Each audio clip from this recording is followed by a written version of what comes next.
Hello everyone, welcome you all to physics warrior. आज के lecture में हम देखेंगे ट्रांजिस्टर एज अ स्विच। आपको पता है कि स्विच जो होता है वो ऑन ऑफ करने का वर्क करता है। जैसे आप रूम में गए तो फ़ैन अगर आपको ऑन करना है तो आप स्विच से ऑन ऑफ करते हैं उसे। बल्ब को भी एज सेम इसी तरह ऑन ऑफ करते हैं। तो ट्रांजिस्टर को हम स्विच की तरह इसलिए यूज करते हैं क्योंकि ये ऑन ऑफ होता है मिलियंस ऑफ टाइम्स एक सेकेंड के अंदर। मीन्स इसे जो स्विच ऑन ऑफ होने में टाइम लगता है वो बहुत ही कम लगता है। मीन्स सेकेंडों में ये millions of time on off हो सकता है और वो भी बिना ख़राब हुए। और अगर इसे हमने वेल डिफाइंड सर्किट में लगाया है तो इसकी लाइफ जो होती है वो ज़्यादा दिनों तक ये चलता है। मीन्स इसकी लाइफ ज़्यादा होती है और ये चीप भी अवेलेबल है, इसलिए इसको हम यूज करते हैं। जैसे कि इसका एग्जांपल है रिमोट जो होता है टीवी का, वो भी इसका एग्जांपल है। जब आप उसमें कोई बटन प्रेस करते हैं, लेट से वॉल्यूम बटन, तो वो क्या होता है, जब आप बटन प्रेस करते हैं तो वहाँ से जो ट्रांजिस्टर है वो ऑन हो जाता है। स्विच जो स्विचिंग की तरह वर्क कर रहा है तो वो ऑन हो जाता है और वहाँ से और सारी जो डिवाइस उसमें सर्किट्स में लगे हुए हैं वहाँ से वो सिग्नल सेंड करता है टेलीविज़न को। वहाँ से टीवी से क्या होता है, फिर जो आप वॉल्यूम बढ़ा रहे थे या घटा रहे थे तो वो घटता बढ़ता है। तो देखेंगे हम ट्रांजिस्टर एज अ स्विच कैसे वर्क करता है। तो इसे चलिए देखते हैं। तो सबसे पहले हम लेंगे यहाँ पे कॉमन एमीटर और इसे सर्किट में कनेक्ट करेंगे। तो अब ये कॉमन एमीटर हो गया और यहाँ पे आपको पता है कि एमीटर कॉमन होगा तो उसे हम कॉमन कर देंगे। और आपको पता है कि इनपुट साइड हमेशा हम फॉरवर्ड बायस लेते हैं, तो इसलिए पॉजिटिव टर्मिनल पी साइड से और नेगेटिव टर्मिनल एन साइड से कनेक्ट करेंगे। मीन्स ये फॉरवर्ड बायस हो जाएगा। और जो ये है आउटपुट साइड, इसे हम करेंगे रिवर्स बायस। तो यहाँ से हम करेंगे पॉजिटिव टर्मिनल एन से कनेक्ट कर देंगे तो ये रिवर्स बायस हो जाएगा। इसमें जो एमीटर है, एमीटर यहाँ पे जो बेस और एमीटर है, यहाँ पे कुछ पोटेंशियल होगा क्योंकि यहाँ पे पोटेंशियल कुछ ड्रॉप होगा आरबी के अलॉन्ग। तो यहाँ पे जो पोटेंशियल होगा उसे हम कहेंगे वीबीई, जो पोटेंशियल डिफरेंस होगा। और इसी तरह यहाँ पे कुछ पोटेंशियल ड्रॉप होगा आरसी के अलॉन्ग, तो वीसीई होगा। और देखेंगे कि यहाँ पे जो इसमें हमने ट्रांजिस्टर यूज किया है वो एनपीएन यूज किया है, तो एन हो गया ये पी साइड और ये एन साइड। ये कलेक्टर साइड है तो थोड़ा सा बड़ा होगा। यहाँ पे ये हो गया जंक्शन हमारे पास।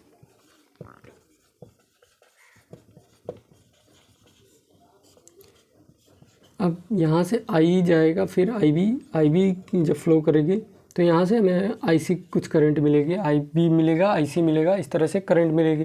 अगर हम आईबी कुछ ऐसा कर दें कि ये आईबी यहाँ से फ्लो करके जाए ही ना मिडल सेक्शन में, मीन्स आईबी करंट बने ही ना, तो फिर वहाँ से क्या होगा, ये ऑफ आईसी हमारे पास जीरो आ जाएगा। जब जीरो आएगी तो इसकी वजह से जो ट्रांजिस्टर होगा ऑफ सिचुएशन में होगा।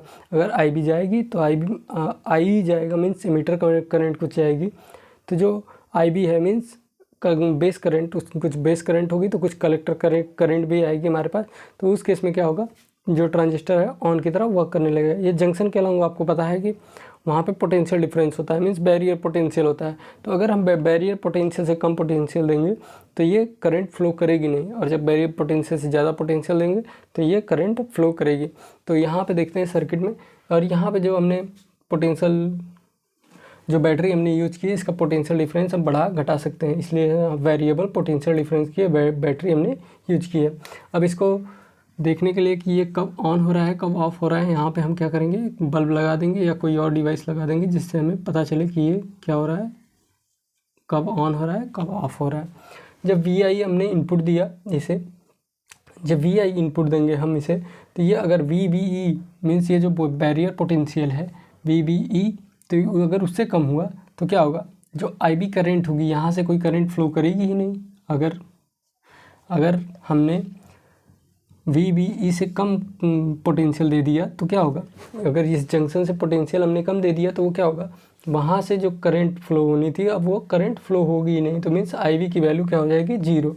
और अगर आई की वैल्यू जीरो हो गई तो हमारे पास जो कलेक्टर करंट है वो भी जीरो रहेगा। इसकी वजह से जो ट्रांजिस्टर होगा वो ऑफ की तरह वर्क करेगा। अब हम यहाँ पे देखेंगे आउटपुट में हमें क्या वोल्टेज मिलेगा। यहाँ पे वी नॉट, जो वी नॉट है वो हमें क्या मिलेगा, तो वी सी सी, जो वी सी सी है हमारे पास वो क्या होगी, आई सी आर सी, मीन्स यहाँ पे कुछ वोल्टेज ड्रॉप होगा उसके इक्वल होगी, और प्लस वी सी ई। ये जो वोल्टेज है और ये जो वोल्टेज है दोनों का जो सम होगा वो VCC के इक्वल होगा, और जो VCE है वो क्या होगी, अगर इसे हम रीअरेंज करें तो VCC माइनस ICRC हो जाएगा, और V not VCC minus 0 ICRC। अगर जब यहाँ से करंट फ्लो हुई नहीं तो IC की वैल्यू 0 हो गई, अगर IC की वैल्यू 0 हो गई तो IC into RC is equal to 0, तो 0 हो जाएगा, तो जिसकी वजह से ये वैल्यू हमारे पास 0 हो गई, तो VCC माइनस 0 हमने लिख दिया, तो V naught is equal to VCC।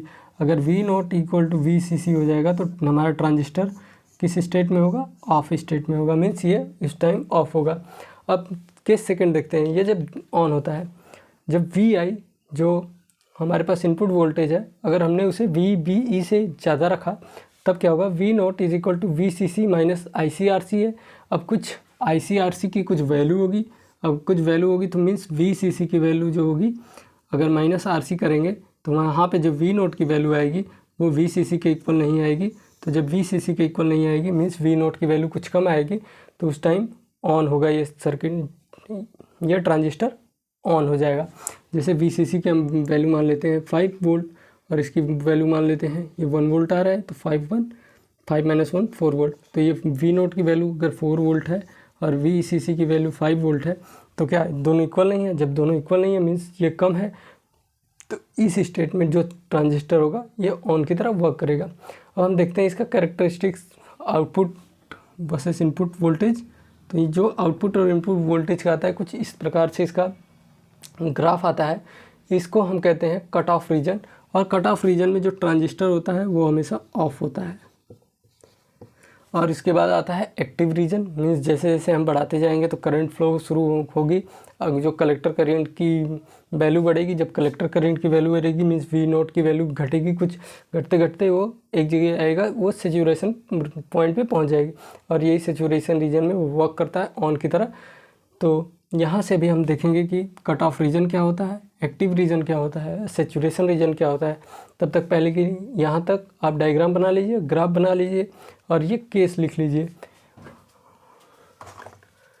और ये नोट डाउन करने की ज़रूरत नहीं है, इतना नोट डाउन कर लो, उसके बाद आगे देखते हैं।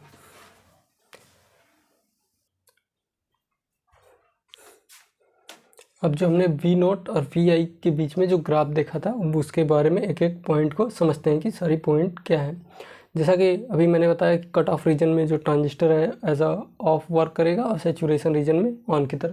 तो ये जो एक्टिव रीजन में उसमें ट्रांजिस्टर क्या वर्क करता है, जो एक्टिव रीजन होता है उसमें ट्रांजिस्टर एम्पलीफाई करने का वर्क करता है, जैसे हमने लास्ट लेक्चर में पढ़ा था ट्रांजिस्टर एज एन एम्पलीफायर। तो ये जो एम्पलीफिकेशन का वर्क होता है वो एक्टिव रीजन में ही करता है।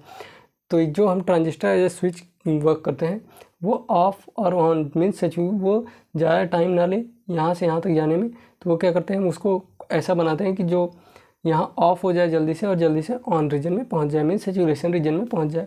तो यहाँ पे देखेंगे हम graph show typical output voltage V not, input voltage VI characteristics. ये जो ग्राफ है हमारे पास V not VI characteristics show कर रहा है, जिसे हम कहते हैं called the transfer character of the base bias transistor, जिसे हम कहते हैं transfer character of the base bias transistor. इसके 3 वेल डिफाइंड रीजन है, जैसा कि आपको पता है कट ऑफ रीजन है, एक्टिव रीजन है और सेचुरेशन रीजन है। तो पहला जो होगा कट ऑफ रीजन वो होगा when VI increases 0 to a low value, means कि जब VI को हम इंक्रीज कर रहे हैं 0 से लो मीन्स VBE से कम रहेगा वो। सपोज करिए हमने अगर सिलिकॉन यूज किया है तो सिलिकॉन की जो वहाँ पे पोटेंशियल बैरियर की वैल्यू होती है वो ऑलमोस्ट 0.6 के आसपास होती है। तो अगर वो 0.6 से कम रहेगा मीन्स 0 से 0.6 के बीच में रहेगा, तो the forward bias of the emitter base junction is insufficient to start forward current. तो इस केस में क्या होगा, जो एमीटर बेस जंक्शन है वो क्या करेगा, फॉरवर्ड बायस में वर्क नहीं करेगा और वहाँ मीन्स इनसफिशिएंट होगा कि जो करंट है वो आगे फॉरवर्ड करंट को वो फ्लो करने दे। तो वहाँ पे क्या हो जाएगा, IB की वैल्यू हो जाएगी 0, तो इसकी वजह से IC की वैल्यू 0 हो जाएगी। मीन्स ये क्या हो जाएगा, कट ऑफ रीजन में जो ट्रांजिस्टर है एज यहाँ पे ऑफ हो जाएगा, ऑफ की तरह वर्क करेगा। और सेकेंड है active region, when VI increase slightly above VBE, means जब बैरियर पोटेंशियल से वो ज़्यादा, जो एमीटर बेस के बीच में पोटेंशियल बैरियर है उससे अगर ये ज़्यादा हो जाएगा तो एक current IC flows in the output circuit and the transistor is said to be in active state. तो जो उस टाइम क्या होगा, IC फ्लो करने लगेगी आउटपुट सर्किट में और जो ट्रांजिस्टर हो जाएगा वो एक्टिव स्टेट में चला जाएगा। और ये जब तक एक्टिव स्टेट में रहता है, जो VI और IC का है वो एक लीनियर वे में ये बढ़ते हैं। मीन्स ये क्या करते हैं, जब तक ये सेचुरेशन रीजन तक नहीं पहुंच सकता, जब तक हम VI को बढ़ाते रहेंगे तो IC भी बढ़ती रहेगी। लेकिन जैसे ही सेचुरेशन रीजन के इस पॉइंट पे पहुंचेगी तो वो क्या होगा, फिर वो IC कांस्टेंट हो जाएगा। सॉरी, हम VI को इंक्रीज़ करेंगे तब भी IC कांस्टेंट हो जाएगी उस केस में। और वहाँ पे जो पोटेंशियल ड्रॉप हो रहा था, हमारे पास पोटेंशियल ड्रॉप हो रहा था V naught is equal to VCC minus ICRC। तो जो ICRC की वैल्यू अगर कांस्टेंट हो जाएगी, लेट सपोज 5, मान लीजिए ये 10 वोल्ट है और इसकी वैल्यू हो गई मान लीजिए 5 वोल्ट, तो ये क्या होगा, हर केस में इसके आगे हम कितना भी इंक्रीज़ करते जाए VI की वैल्यू, ये हमेशा 5 वोल्ट ही आएगा V नॉट की वैल्यू। तो इसी को हम कहेंगे सेचुरेशन रीजन। इसके बाद हम सेचुरेशन रीजन देखते हैं। यहाँ तक पॉज करके नोट डाउन कर लो।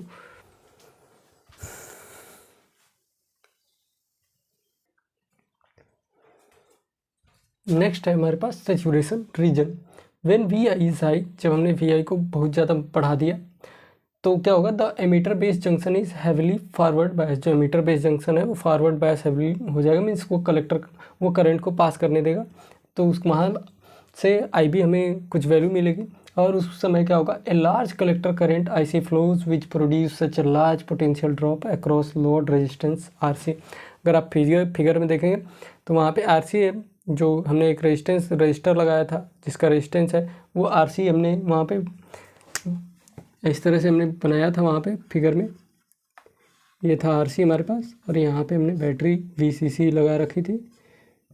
तो यहाँ पे क्या होगा, इसके अलॉन्ग यहाँ पे IC जो फ्लो कर रहा है वो क्या होगा, इसको यहाँ पे जो पोटेंशियल ड्रॉप होगा वो बहुत ज़्यादा हो जाएगा, क्योंकि IC की वैल्यू बढ़ गई है। तो IC इंटू RC, तो IC की वैल्यू बढ़ जाएगी, तो IC इंटू RC की वैल्यू बढ़ जाएगी, मीन्स पोटेंशियल ड्रॉप की वैल्यू यहाँ पे बहुत ज़्यादा हो जाएगी। तो इसकी वजह से क्या होगा, the output voltage V naught decreases to almost zero. इसकी वजह से जो हमारे पास वोल्टेज V नॉट आ रहा था वो ऑलमोस्ट जीरो की तरफ टेंड कर जाएगा, मीन्स वो जीरो, लगभग जीरो हो जाएगा वहाँ पर। और यहाँ पे जो हमने इतनी VI बहुत हाई दे दिया तो जो IC होता है वो बहुत हाई हो जाता है, फिर मीन्स उससे वो ज़्यादा आगे, क्योंकि कलेक्टर में भी एक लिमिट है, जितने उसके पास इलेक्ट्रॉन है वो क्या करेगा, उतने ही तो क्या करेगा, वो करंट को फ्लो करने देगा।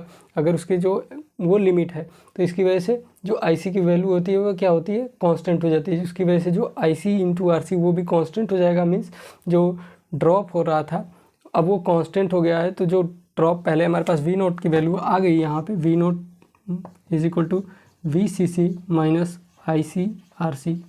जब IC की वैल्यू बढ़ या घट नहीं रही है तो इसकी वैल्यू कांस्टेंट हो गई है और ये पहले से कांस्टेंट है। तो इन दोनों की वैल्यू जो आएगी VCC से माइनस करने पे ICRC, वो V नोट की वैल्यू जो आएगी वो हमेशा क्या रहेगी, सेम रहेगी। तो यही इसीलिए वजह से ये वैल्यू क्या हो जाती है, ऑलमोस्ट सेम हो जाती है, मीन्स ये सेचुरेट हो जाता है। ये सेचुरेशन रीजन हम इसे कहते हैं। अब हम देखेंगे स्विचिंग एक्शन ट्रांजिस्टर का किस तरह से ये स्विचिंग एक्शन करता है, तो उसे हम किस तरह से अगर एग्ज़ाम में आएगा तो लिखेंगे।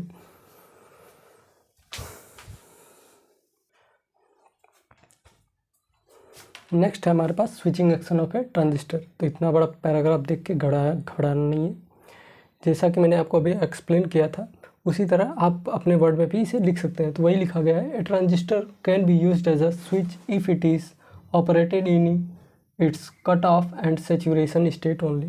जो ट्रांजिस्टर है वो स्विच की तरह तभी वर्क करेगा जब उसको हम ऑपरेट करेंगे कट ऑफ रीजन और सेचुरेशन रीजन में। तभी अगर एक्टिव रीजन में अगर ऑपरेट करने लगे तो वो एम्पलीफायर की तरह वर्क करने लगेगा। इसलिए हम इसको हमेशा क्या करते हैं, कट ऑफ रीजन और सेचुरेशन रीजन में ही ऑपरेट करते हैं। A switch circuit is designed in such a manner that the transistor does not remain in the active state। इस तरह से हम स्विच का सर्किट डिज़ाइन करते हैं कि वो जो ट्रांजिस्टर है वो एक्टिव रीजन में ना रहे, मीन्स वो कट ऑफ रीजन में वर्क करे और सेचुरेशन रीजन में ही वर्क करे। As long as the input voltage is low and unable to forward bias the transistor, the output voltage V naught is high। If Vi is high enough to drive the transistor into saturation, then V naught is low।